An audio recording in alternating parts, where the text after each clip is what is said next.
ეს რა თქმა უნდა აუცილებლად უნდა დავტესტოთ და გავიმეოროთ. ამისთვის კი დაგჭირდება რა თქმა უნდა ფიქსატორი და დასაფიქსირებელი სპრეი. ასე რომ დავიწყოთ. დავიწყოთ დაფიქსირება.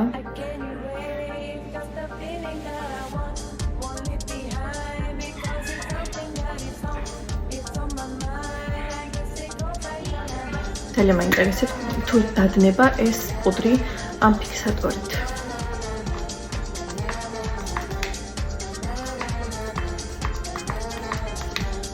ვაუ.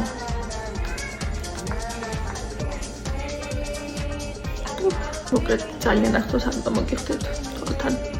ეხლა ცოტა ფიქსატორი იქნება თვალთან.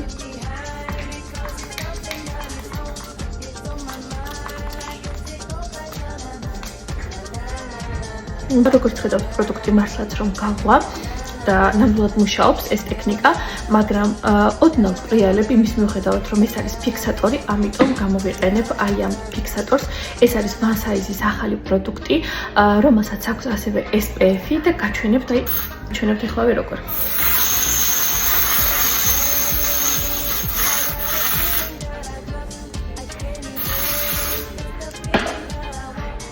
აი ასე. შემთხვევაში ჩემი მეიკაპი ზუსტად ვიცი რომ ძალიან კარგად იქნება დაფიქსირებული, ამიტომ ვფიქრობ რომ მე მგონი ძალიან კარგი გამოვიდა და ასე თუ ისე გაამართლა ამ ტრენდმა, მაგრამ მე მაინც მირჩევნია რომ დაფიქსირების შემდეგ ფუნჯით გადავფერხო და შემდეგ დავფიქსირო უკვე სპრეით. მადლობა ყურადღებისთვის და დროებით.